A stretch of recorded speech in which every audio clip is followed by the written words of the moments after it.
Teks Indonesia, muhasabah itu sudah jadi perilaku ya. Karena dulu orang tua saya, guru-guru saya kalau ngandani itu, bayangkan kalau kamu jadi dia. Jadi misalnya kita mentang-mentang atasan, otoriter sama bawahan. Bayangkan kalau kamu jadi yang bawahan itu kayak apa? Laukun tamakanah, kalau orang Arab bilang, bayangkan kalau kamu di posisi dia. Makanya guyonannya orang-orang Indonesia itu kan orang ngaramkan judi gitu, bareng dikasih tahu. Tapi yang menang anak jenengan, alhamdulillah. Ternyata ngaramkan itu karena ada anaknya. Kalau anaknya yang menang ya seneng. Meskipun itu guyonan, tapi saya punya padanan itu dalam kitab Hikam. Nabi Ibrahim itu Khalilur Rahman, tentu bencinya minta ampun sama yang namanya maksiat. Suatu saat beliau diterbangkan di alam malakut. Itu kalau di Hikam saya halaman 15 juga. Saya masih ingat betul. Mungkin kalau Anda beda halaman karena beda cetakan. Atau nggak punya kitabnya. Atau punya tapi tidak bisa baca. Nah itu jadi berbagai kemungkinan. Atau punya tidak bisa baca tapi dianggap jimat. Atau digo pencitraan. Banyak itu kaji-kaji tidak bisa baca kitab tapi di ruang tamunya kitabnya besar-besar. Pencitraan itu, tapi ya bagus lah, nggak apa-apa untuk syiar. Setelah diterbangkan di alam malakut, diperlihatkan sama Allah, ada orang pezina, ada orang syaribul khomri, ada orang mabuk, ada orang macam-macam. Allah tanya sama Nabi Ibrahim, bagaimana pendapat kamu Ibrahim tentang mereka yang maksiat? Kata Nabi Ibrahim, ya Allah habisi saja mereka hidup di bumi engkau, makan rezeki engkau, kemudian mereka tidak taat sama engkau. Singkat cerita di fase itu, saya ulang lagi di fase itu, Allah nurutin. Sampai sekian peristiwa, mungkin 3 atau 4. Sudah, setelah sekian tahun Nabi Ibrahim lupa peristiwa itu, kemudian beliau diminta menyembelih anaknya. Ini versi kitab Hikam. Memang versinya banyak tentang kenapa Nabi Ibrahim disuruh menyembelih anaknya. Ketika mau menyembelih anaknya, Nabi Ibrahim ragu. Huwa samratu fuadi. Anak saya ini buah hati saya, kenapa engkau suruh menyembelih? Terus kata Allah, apa kamu tidak ingat ketika kamu saya angkat di alam malakut, kemudian kamu usul bunuh-bunuh, saya tidak mempertimbangkan usul Anda, tapi kenapa sekarang saya merintahkan kamu mikir? Gitu. Terus, ya karena ini anak saya ya Allah. Terus kata Allah, rumang samu sumpukkan mata ini gak gawean kau sing gawe kowe enak wae usul mata ini. Saya yang bikin, kemudian Anda enak aja usul membunuh. Semenjak itu Nabi Ibrahim itu di eranya itu asfaqun nas, orang paling sayang sama manusia. Karena kadang kita keras itu ya kebetulan itu udah anak kita, ada keluarga kita. Cara orang Jawa itu kan gitu ya, kalau ada perempuan terus macak yang macam-macam pakai sepeda motor cowok terus wah itu luput suwo, semoga-moga gini. Tapi setelah dikasih tahu, niku ponakane jenengan, semoga-moga selamat.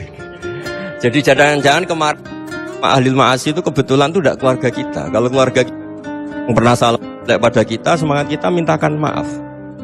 Jangan-jangan kita didikte hukum sosial gitu. Jadi orang yang salah kebetulan itu orang yang menservis kita, atau keluarga kita, atau orang dekat kita. Jangan-jangan semangat kita mintakan ampun. Tapi kalau sama orang lain kebetulan musuh kita semangatnya minta itu kena adab. Nah ini yang nggak boleh dalam Islam. Islam mengajarkan niru Rasulullah SAW, Nabi itu rahmatal lil alam. Bahkan kemarin saya ngaji virtual sama beberapa habaib, ada Habib Ali Al-Jufri dari Mesir, ya. Ada Habib Alwi dari Kuitang, ada Habib Nabil Al-Musawa. Dari sekian habaib itu saya masih ingat diantaranya yang didawuhkan rahmatan lil alamin itu ketika Nabi adahu kaumuh, disakiti oleh kaumnya, dan itu mereka masih kafir semua. Itu mereka dapat doanya Nabi, Allah mahdi qaumi fa innahum la ya'lamun. Kayak apa baiknya Nabi, orang yang menyakiti, yang melukai ya, tapi Nabi masih berdoa, Allah mahdi qaumi fa innahum la ya'lamun. Sayyidina Umar dapat doanya Nabi itu yakhina kana kafiran, ketika masih kafir didoakan, Allahumma aizzal Islam bi Umar. Itu ketika masih kafir. Itu pelajaran bagi kita bahwa yang sedang tidak cocok pun itu berdapat doa kita. Ya doa supaya kondisi kita baik, hari tambah baik. Karena agama ini, saya berkali-kali bilang, limangka nayarjuwa wal yawmal akhir. Agama ini diperuntukkan bagi yang selalu punya harapan pada Allah Subhanahu wa Ta'ala. Saya cerita muhasabah ini tentang hubungan kita dengan Allah. Di Indonesia itu banyak orang fasik, banyak orang nakal. Ya di mana-mana orang nakal itu ya mayoritas, wa aksaruhum fasikun. Ini berkahnya harapan. Mungkin saya kira nakal sok benda, mungkin saya kira sholat sok ben sholat, mungkin sekarang belum sakho, belum dermawan, suatu saat dermawan. Barokahnya itu kefasikan ini dianggap sementara, sedang fasik, sedang tidak benar. Karena kiai-kiai kita, para guru-guru kita, para habaib utamanya itu mesti bilang semoga husnul khotimah. Nah barokahnya doa itu semoga husnul khotimah itu menjadikan satu pola sosial. Yang sedang fasik ini masih diharapkan jadi lebih baik, jadi lebih baik. Sehingga kita tidak ngambil sikap ekstrim yang ingin menghabisi atau ingin mengadili, tidak. Karena selalu kita punya harapan. Dan agama ini limangkan erjuwo hawal yuk. Bayangkan itu kalau yang nakal itu anak kamu, pasti kamu gak ingin kan langsung dapat azab, dapat apa. Padahal kita semua jadi tokoh ini abul kulli, bapak dari semuanya. Sehingga ketika Rasulullah SAW jalan-jalan kemudian melihat perempuan sedang menyalakan api. Kalau apinya mati ditiup, anaknya dijauhkan. Nanti kalau sudah jauh dari api, anaknya digendong lagi. Terus kata Rasulullah, matur ke semua sahabat, Aro'aitum anna hadih tarihatan waladaha alan nar. Apa kamu berpendapat bahwa perempuan ini akan melemparkan anaknya ke neraka? Tidak ya Rasulullah. Tidak akan seorang ibu melemparkan anaknya ke api. Terus kata Rasulullah, Allahu arhamu min hadih biwaladiha. Allah lebih rahman, lebih rahim dibanding orang tua ini kepada anaknya. Ini yang harus kita kenalkan terus, kita kampanyakan terus, supaya orang hubungannya dengan Allah itu nyaman, asyik. Sehingga dengan demikian selalu ada harapan bahwa yang sedang nakal ini suatu saat tobat. Kita tidak boleh menghukumi pasti begini, pasti gini, itu tidak wilayah kita. Itu juga yang dicontohkan Rasulullah SAW. Secara lahir Nabi itu nggak berkenan sama Wahsy, karena Wahsy itu salahnya salah fatal karena membunuh ahabban nasi ila Rasulillah, yaitu membunuh Said Hamzah. Jadi ketika Wahsy tobat, Nabi itu terima tobatnya. Dan ketika beliau dengan basariyahnya agak siap ketemu Wahsy karena harus ingat Said Hamzah, basariyahnya diturutin. Oke, kamu iman, saya turutin, tapi jangan sering ketemu saya. Karena kalau ketemu kamu, saya masih ingat sama paman saya, Said Hamzah. Kita bisa ngelola seperti itu. Kita tidak cocok sama orang, bagaimanapun mereka umat Rasulullah SAW, kita tetap mencintai mereka. Misalnya kalau beda agama, mereka sama-sama orang Indonesia, kita mencintai mereka atas nama warga Indonesia. Tapi kalau misalnya potongannya ora cocok, beda kultur, bawaannya itu mangkel no coro Jawa, ya bisa diilmoni, jangan ketemu. Sudah tidak cocok, ingin ketemu nyari solusi. Roh ini tok seneng itu kan ya repot itu. Ya sudah kalau nggak mati cocok ya jangan sering ketemu. Dan itu kita bisa memanage seperti itu tuh bisa. Saya berkali-kali cerita tentang Imam Syafi'i. Kalau dikasih tahu ya Imam Aba Abdillah, panggilannya Imam Syafi'i, tetangga anda ini ternyata banyak yang nggak senang anda. Jawabnya beliau senang. Ya bagus kalau nggak senang saya, ndak utang saya katanya. Jadi gara-gara sampean seneng aku ngatur aku ini kan. Dan mungkin sampean rasa seneng kan ya enak. Jadi hidup itu dianggap happy. Kalau seneng ya teman silaturahim, kalau nggak seneng ya nggak bakal utang gitu. Baru kayak seneng itu nggak ganggu. Jadi dulu itu orang bisa ngelola seneng nggak seneng itu bisa. Karena ada kearifan hubungan dengan Allah Subhanahu wa Ta'ala. Hidupnya selesai karena masyghul bi dzikrillah. Mereka sibuk dengan Allah.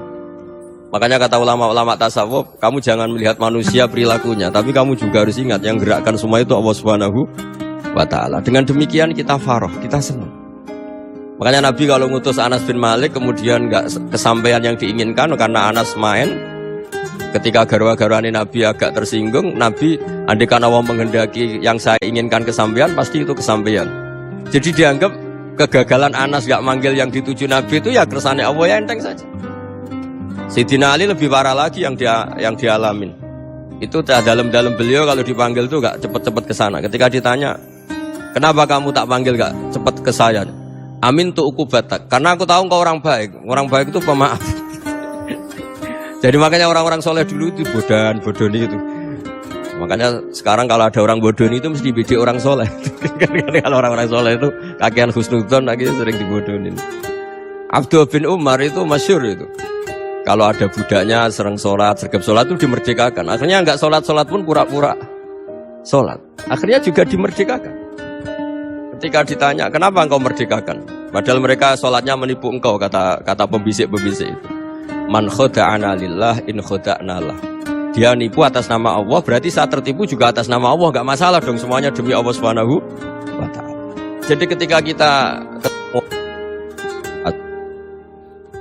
mensifati Allah Ta'ala itu ghafir, Allah pemaaf. Jangan kamu nggak fair untuk diri kamu nyifati Allah ghafir, pada orang lain Allah kamu sifati syadidul iqab. Jadi Allah kamu atur, kayak MC tadi ngatur saya. Jadi Allah itu apa? Kalau pada saya ghafir, kalau pada musuh saya syadidul iqab. Itu tidak fair. Kalau Anda punya harapan kepada Allah karena Allah Rahman Rahim, Allah ghafir, sebenarnya Allah pada musuh kita ya bisa saja Allah ghafir, bisa saja Allah Rahman Rahim. Sehingga kita melihat orang lain yang kita tidak cocok itu ya enteng saja. Itu min ummati Rasulillah sing tanaluhu syafa'atu, tanaluhu sa'atu rahmati, tanaluhu fair. Jangan dengan kita kayak mesti dapat rahmat, jangan orang lain kayak Allah pasti syadidul iqab. Itu tidak boleh. Sehingga ketika ada orang Badui, singkat cerita orang Badui ini kencing di masjid, semua sahabat membentak dia. Yang enggak bentak hanya Nabi dok. Saking mangkalnya orang ini karena semua sahabat bentak kecuali Nabi. Setelah dibenarin Nabi, terus Nabi nyuruh Sabbu ali dhanuban min ma'in. Setelah disucikan masjid itu, dia berdoa keras kan. Allahumma arhamni wa Muhammadan wa la tarham ma'ana ahadan. Ya Allah, yang berhak dapat rahmatmu hanya saya dan Nabi Muhammad, yang lainnya jangan. Karena yang lainnya tuh jengkelin, gitu aja saya salah dimarah-marahin. Jadi kalau kamu doa terbatas ya kayak orang Bedui ini, kayak orang Arabi. Apa kata Nabi? Laqad tahajjarta wasi'an. Allah yang rahmatnya luas menjadi kamu sempitkan. Karena kamu mau atur Allah hanya Rahman pada Indonesian Power, pada NU, pada kita, yang orang lain gak perlu dapat. Itu kan kasihan Islam, karena Islam terus gak dimiliki semua orang. Allah gak dimiliki semua orang, Rasulullah gak dimiliki semua orang, karena dipek NU, dipek ormas tertentu, dipek. Gak boleh seperti itu. Gak boleh takhajar tawasian, kata Nabi. Gak boleh mempersempit zat yang rahmatnya itu luas. Ini semoga etika ini kita pakai di Indonesia. Yang sedang fase kita harapkan lebih baik. Yang sedang gak dapat hidayah kita doakan dapat apa? Hidayah. Masyhur kan, makanya tadi saya mohon sama Habib Ali supaya Habib Ahmad supaya tetap mahalul qiyam tabaruk sama Habib Ali. Di antara doa-doa di Simtud Duror masyhur itu antuqa bilal mudhniba minnah bil ghufran wal musi'a bil ihsan. Jadi harapannya para habaib, para orang-orang baik dulu ya, semoga yang dosa itu dimaafkan, yang sedang salah dibuka, bikin lebih baik. Nabi itu tugasnya juga gitu. Wastaghfir li dzambika walil mu'minina wal mu'minat. Nabi itu tugasnya juga memintakan ampun yang sedang salah. Nah, ini cobalah jadi etika kita, muhasabah kita. Jadi muhasabah itu cara berpikir kita set, kita pikir ulang. Ternyata semangatnya seorang nabi itu wastaghfir li dzambika walil mu'minun. Semangatnya itu memintakan ampun. Orang ahli tafsir tahu semua kalau Nabi itu tidak mungkin dosa. Jadi itu khitabun Nabi wa urida bihi ummatu, itu khitab Nabi, tapi yang dimaksud itu umatnya, karena Nabi tidak akan mengalami dzambun, tidak akan mengalami dosa. Sekarang enggak, kadang-kadang kita ini kalau orang lain salah itu semangat. Kalau di perusahaan ada teman salah, apalagi pimpinan salah itu seneng. Barokahnya salah bisa ganti kan gitu.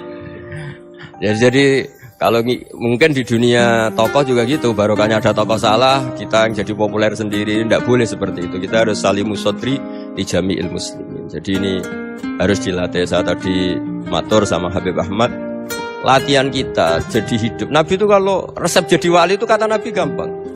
Kata Nabi, kalau kamu ingin disenangin Allah, ya sudah. Kalau kamu asbahta wa amseta gini-gini, perasaan kamu, kata Nabi, jangan punya perasaan ghil sama orang muslimin. Itu sudah wadzalika min sunnati. Makanya Nabi ngendikan la yablughni ahadun an ahadin syai'an. Ada yang baca la yuballighni ahadun an ahadin syai'an. Seseorang jangan melaporkan ke saya tentang salahnya yang lain. Fa inni akhruju ilaikum wa ana salimus sadri. Karena saya ingin ketemu sampean semua dalam keadaan salimus sadri, tidak punya perasaan apa-apa. Karena kalau nurutin pembisik, nurutin informasi itu ya repot, karena orang pasti sepihak. Ada kiai yang top, datang ke kampung-kampung ning desa-desa. Kata yang seneng itu punya akhlak. Wah itu bagus orang besar datang ke kampung-kampung. Kata yang nggak seneng, wah itu jobnya kiai kecil kok diambil, itu kan ya kasihan. Itu kan sudut pandang. Makanya saya sering bilang, akal kita ini cukup untuk mentasdik Rasulullah SAW. Meskipun perasaan kita kadang orang Jawa itu beda. Saya berkali-kali bilang sama peneliti dari Jogja, kenapa sih Gus para nabi itu kok poligami istrinya banyak? Nabi Dawud katanya itu berapa? Nabi Sulaiman malah jumlahnya agak terbatas ini. Nabi Muhammad itu paling sedikit. Saya tanya gini, perempuan itu orang lemah, jadi kalau nolong orang satu gimana baik, kalau nolong orang dua ya lebih baik, ya sudah kira-kira seperti itu. Paling tidak akal kita masih tahu kalau orang baik itu kan mesti baik, nolong orang satu baik, nolong orang dua ya lebih baik, nolong orang tiga lebih baik. Tapi kalau kamu orang nggak baik, satu saja kamu terlantarin, kamu miskinkan, kamu ya tinggal diukur kan. Kalau orang baik nambah baik, tapi kalau orang buruk tambah buruk. Nah itu akal. Akal kita bisa menganalisis kenapa sih nikah itu ada yang poligami, ada yang enggak. Sudah ukur saja diri kamu. Misalnya kayak saya elek keriting, rabi terus, memperbanyak wong elek. Orang perilakunya tok raine dadi elek kabeh. Tapi nak kowe ku ganteng, alim, ganteng, sugih. Anake ganteng-ganteng, berhubung kowe saleh ahli swarga kabeh. Mertua yo bangga karena karir kamu meyakinkan. Ini mertua kamu aja enggak bangga mau nambah. Ipar enggak bangga, mertua enggak bangga, desa kamu yang kamu wayai juga gak beda dengan Nabi ketika nikah Juwairiyah itu nggak ada pernikahan sebarokah Nabi dengan Juwairiyah itu asharu Rasulillah. Di situ habis perang banyak tawanan gara-gara jadi besanya Nabi langsung dibebaskan semua karena asharu Rasulillah. Sekarang besanya Kanjeng Nabi. Dulu Abu Sufyan mangkalnya bukan main sama Nabi gara-gara putrinya dinikah terus langsung jadi. Kalau kamu kan enggak, nikah satu, nikah lagi, satu kampung musuh kamu karena istri pertama ya cemburu, yang kedua agak bangga. Wah itu selesai itu di dunia wal akhirah. Maksud saya, nganalisis Islam itu harus pakai akal. Dan akal yang dipakai, ini saya bawa ke kitab Ihya, adalah pikiran-pikiran para ulama.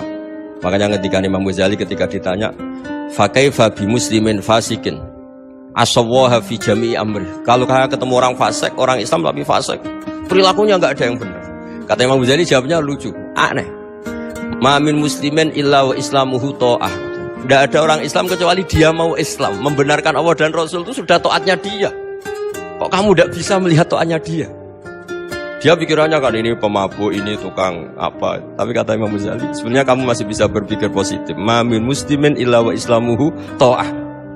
Tidak ada seseorang Islam ketika dia milih Islam itu pasti ada taatnya, yaitu tasdik pada Allah dan tasdik kepada Rasulullah Shallallahu Alaihi Wasallam. Jadi dengan pola seperti itu, maka di antara guru-guru kita yang modern ya di era Mbah Maimun, di sini ada Habib Ahmad, Habib Salim, syair yang sering dibaca beliau adalah ada orang munajat sama Allah. Ini cerita munajat. Itu orang itu ngendikan gini, ana mutnibun, ana mukhtiun, ana asi, huwa rahimun, huwa ghafirun, huwa afi. Ya Allah, saya mukhti, saya orang yang salah. Ana mutnib, saya orang yang dosa. Ana asin, saya sering maksiat. Tapi engkau ya Allah, engkau ghafir, pemaaf. Engkau rahim, maha pengasih. Engkau afin, yang mudah memaafkan. Kata orang ini, ya agak kurang ajar, tapi saking senengnya sama Allah. Qobal tuhunna salasatan bisalasat. Ya gini saja ya Allah, sifat engkau diadu dengan sifat saya. Engkau Tuhan, Gusti, nggak boleh kalah. Gitu. Terus wasatahliban ausofu ausofi, dan kau pasti pemenangnya. Gitu. Jadi ada orang rayu Allah dengan cara seperti itu ya ada. Ya. Saya ini manusia, salah saya banyak. Engkau ampunannya banyak.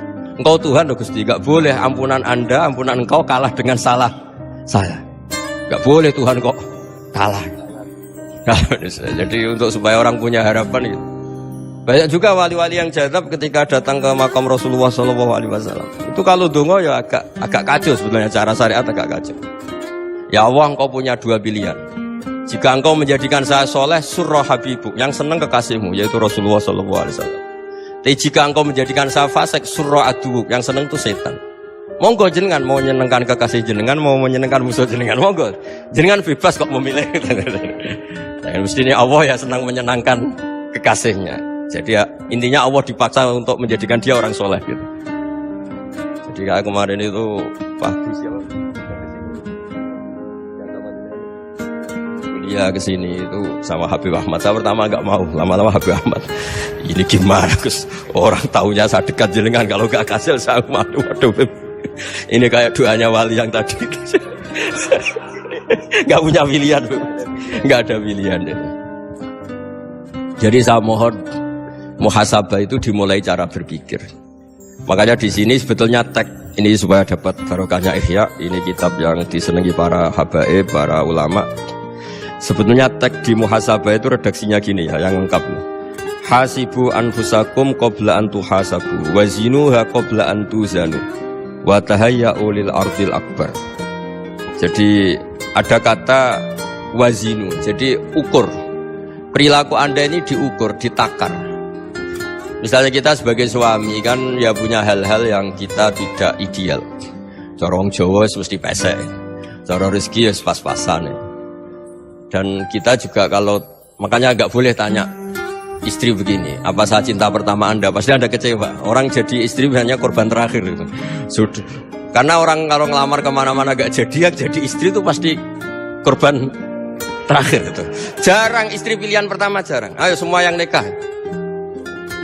Rata-rata itu pilihan Anda pertama Pak, dari sekian ditolak di mana-mana terus. Ya perempuan terakhir. Kamu juga korban terakhir. Gitu. Itu wali-wali dulu kalau ngandani kita itu sederhana. Antal ini masyhur diceritakan Habib Zain bin Sumit dalam kitab Al-Manhajus Sawi. Antalam tajid min nafsika kullama turid. Fa kaifa turidu min ghairika kullama turid. Kamu yang ingin ideal saja kamu tidak menemukan pada diri kamu untuk menjadi ideal. Kamu kan ingin ganteng, ingin punya uang banyak, ingin perilaku Anda sempurna. Anda saja yang punya keinginan tidak bisa mewujudkan keinginan Anda sendiri. Fakaifa turidu min ghairika ma turid. Jadi antalam tajid min nafsika kullama turid. Fakaifa turidu min ghairika kullama turid. Kamu yang punya keinginan saja. Misalnya saya ingin punya uang banyak, perilaku saya selalu benar, gak pernah salah. Loh, saya yang ingin saja dengan diri saya gak bisa untuk benar terus. Kok kamu berharap orang lain selalu benar? Jadi antalam tajid ya sama. Kalau kamu menuntut istri kamu itu ramah, neriman. Apa kamu neriman sama wajah istri Anda gitu? Engko yo pola ning dindi jajaki sana jajaki sini kamu sendiri ndak pernah apa.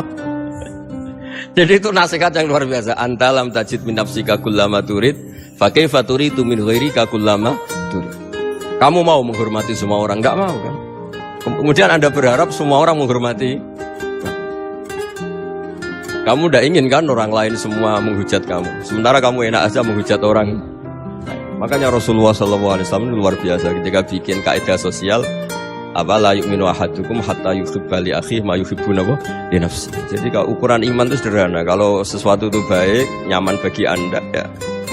Bayangkan itu pada teman Anda. Misalnya Anda bangun tidur sudah acak-acakan, nggak punya uang, utang jatuh tempo, kan nggak ingin ketemu orang.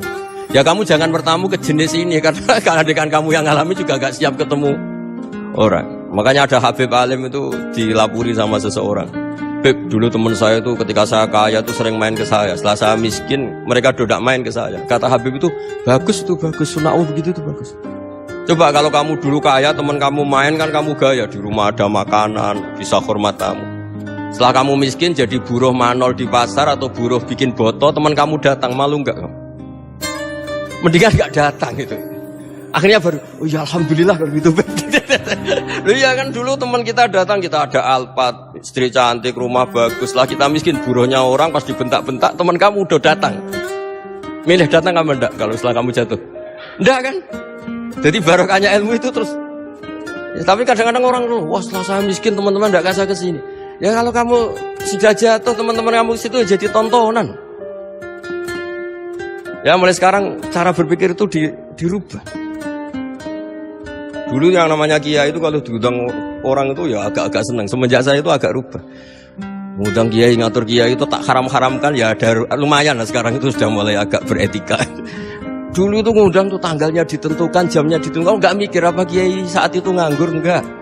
Punya wadifah, enggak. Dia milih tanggal yang dia nganggur, enggak mikir masa itu kiainya nganggur apa, enggak. Ya saya hanya cerita aja, kamu tersinggung ya monggo, boten nggih monggo itu kan. Jadi saya mohonlah supaya tadi saya juga matur ke Habib Ahmad. Jadi untuk orang merasa ikut sunnah Rasul itu gampang sekali kata Sayyid Muhammad. Dulu Nabi berpakaian ala daerahnya. Kalau mikot ya pakai mikotu baladi. Karena Nabi orang Madinah dan beliau berdomisili di Madinah ya misalnya mikotnya dari Bir Ali misalnya. Tapi kalau Anda orang kawasan Tanim mau umroh ya dari Tanim, misalnya kawasan Jirona ya dari Jirona. Artinya apa? Kamu ngambil mikot karena Nabi mikot misalnya dari Bir Ali, bukan berarti kamu harus seperti Nabi di Bir Ali, kamu orang Mekah, misalnya kamu orang Tanim, orang dia harus dari mikot itu apa? Baladi. Sama, makanya di fikih-fikih itu kalau teknik anak, Nabi orang Arab, halawiyatnya kurma ya kurma. Kalau orang Jawa sedegan, semua podo-podo. Ya, podo-podo manis. Jadi ini tabaruk sama Sayyid Muhammad, ini ada murid beliau Habib Ahmad, sahabatnya, supaya orang itu merasa ikut Nabi itu gampang sekali. Ini sahabatnya di halaman tadi disaksikan Habib Ahmad 433 di kitab apa ini? Manhajus Salaf fi Fahmin Nusus. Itu kata Sayyid Muhammad, wa kanat sunnatu Rasulillah annahu yat'amu ma yajiduhu fi ardi wa yalbasu ma yajidu wa yarkabu ma yajidu mimma abahu Allah ta'ala. Faman istamala ma yajidu fi ardi fa huwa al-muttabi' lis-sunnah. Kama annahu hajjal baita min madinati. Faman hajjal baita min madinati nafsi fa huwa al-muttabi' lis-sunnah. Wa illam takun hadhil madinatu tilka. Jadi intinya misalnya Nabi dulu itu ngasih sedekah kepada fakir miskin ya pakai dinar, dirham. Ya kalau orang misalnya sedekah pakai rupiah ya sudah ikut sunnah Nabi. Jangan, lu Nabi pakai dinar loh, kamu kok pakai rupiah. Dulu dinarnya Nabi udah ada tulisannya Bank Indonesia, kamu kok ada tulisannya Bank. Ya tidak ada seperti itu. Ya jadi misalnya Nabi sedekah pakai tamar atau pakai al-aqid, ya kita pakai beras, pakai apa. Supaya orang tuh bahwa Rasulullah itu milik kafatal linnas, milik semuanya. Sehingga merasa ikut sunnah Nabi itu ya semuanya. Makanya dulu Mbah Mun kalau motivasi saya supaya bombong, kalau orang Jawa bilang bombong. Wong Jawa mesti ono wong alim. Beliau menyontohkan mas itu Mbah Fadol, Senori, Mbah Ihsan Jambes. Itu bisa ngarang-ngarang kitab luar biasa. Padahal beliau bukan orang Arab. Imam Sibawai itu orang Persia. Imam Ghazali orang Tus itu juga ikut Persia.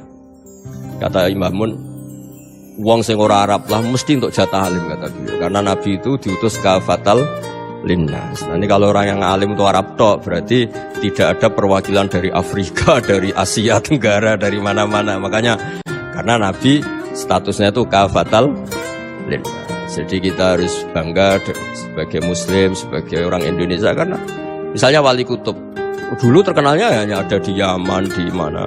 Ternyata pernah ada juga di Indonesia dan seperti Habib Abu Bakar Segaf Gresik. Jadi ya artinya kan tetap orang Indonesia meskipun beliau zuriyah Rasul kan ya sudah orang apa? Orang Indonesia. Zuriyahnya Habib Ali Simtuduror sekarang di Solo. Jadi Indonesia juga dapat alawin banyak dari Sadatinal Alawin juga. Jadi saya mohon barokahnya ngaji seperti ini.